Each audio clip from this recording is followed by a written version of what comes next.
নায়ক নায়িকা, গায়ক গায়িকা, খেলোয়াড়, এরা জাতির ঘাড়ে চেপে বসলে ওই জাতির অবস্থা কিন্তু খারাপের দিকে চলে যেতে দেখেন না।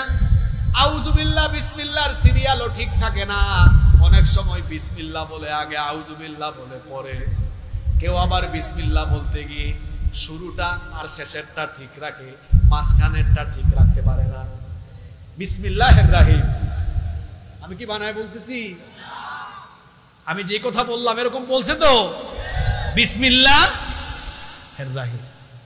আপনি কি আমার কথা রাগ করলেন যে হুজুর থেকে সব সাইড দিয়ে একদম কাউকে বাকি দিচ্ছে, কাউকে বাদ দিয়ে কথা বলছেন? এটা হুজুরের দোষ না তো, আমি তো যা বলতেছি কুরআন হাদিস দিয়ে মিলাই মিলাই বলতেছি, এর বাইরে কিছু বলতেছি?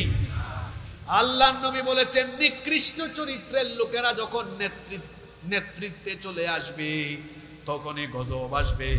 আল্লাহর নবী আরো বলেছেন ওয়া উকরিমার রাজুলু মাখাফাতা শাররিহি, যখন ইজ্জতের ভয়ে, সম্মানের ভয়ে, প্রাণের ভয়ে খারাপ লোকদের আনুগত্য আরম্ভ হয়ে যাবে তখন গজব আসবে। আপনাদের কথা কি আর বলবো, এই দোষে এখন অনেক হুজুররাও এই দোষে দুষ্ট।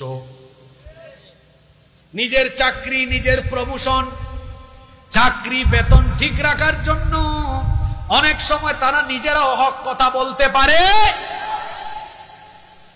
আলিয়া মাদ্রাসার সিলেবাসের যখন 12টা বাজলো তখন আলিয়া মাদ্রাসার কিছু কিছু হুজুরেরা কথা বললেও বেশিরভাগ হুজুররা ঠিক মতো কথা বলতে পারে। আমি তো এই কথা বলে খুব বিপদেও পড়ছিলাম 2-3 মাসে। আমার উপর আলিয়া মাদ্রাসার হুজুররা খুব খেপা, যে এই কথা কেন বলেছে। আমি আবারও রিপিট করছি, যেটা বলেছি ঠিকই বলেছি, যেটা বলেছি ঠিকই বলেছি। রমজানের আগে 2-3 সপ্তাহ আগে আমি সিলেটে যাচ্ছিলাম মাহফিলে। ব্রাহ্মণবাড়িয়া গুলচত্বরের পরে একটা সিএনজি পাম্প আছে, এই যে গুলচত্বরের উপরে, এই পাম্পটার নাম আমি ভুলে গেছি। এই গুলচত্বরে আমরা নামলাম একটু ওয়াশরুমে যাব। কুমিল্লা বরুড়া থেকে 2টা বাস ভরে যাচ্ছে পিকনিকে, সিলেটে বনভোজনে পিকনিকে যাচ্ছে। বড় বড় ছেলেমেয়েরা, হয়তো এরা আলিম ফাজিলে পর্যন্ত পড়ে, মাদ্রাসার হুজুরেরা আছেন, হয়তো মাদ্রাসার ম্যাডামরাও আছেন, হয়তো দেখে এরকমই মনে হয়েছে ছাত্রছাত্রীরা আছে। এই যে এত বড় বড় মেয়েরা গেল দাখিল আলিমে পড়ে, মাহরাম ছাড়া তারা যে চলে গেল, ছেলে মেয়েরা কথা বলছে বাসের ভেতরে, বাসের বাহিরে, নিজের চোখে দেখা। আমি নিজেও আলিয়া মাদ্রাসায় পড়ছি, আমাদের সময় আমরা এগুলো দেখি নাই। স্টাডি ট্যুরে যখন আমরা গিয়েছি, ছেলেরা 2 দিনের 3 দিনের ট্যুরে গিয়েছে, মেয়েদেরকে কাছাকাছি কোথাও আলাদা করে ঘোরানো হয়েছে। এগুলো কি আরম্ভ হলো? সিলেবাসের যে দশা, মাদ্রাসা মাদ্রাসার মতো থাকবে, এটার নাম তো মাদ্রাসা, এখানে দ্বীনি শিক্ষা থাকবে। দ্বীনহীন শিক্ষা তো এখানে চলতে দেওয়া যায় না। এখানে তো আপনাদেরকে কথা বলতে হবে। আপনারা ঠিকঠাক মতো জোর গলায় কথা বলেন নাই, বলছেনও না।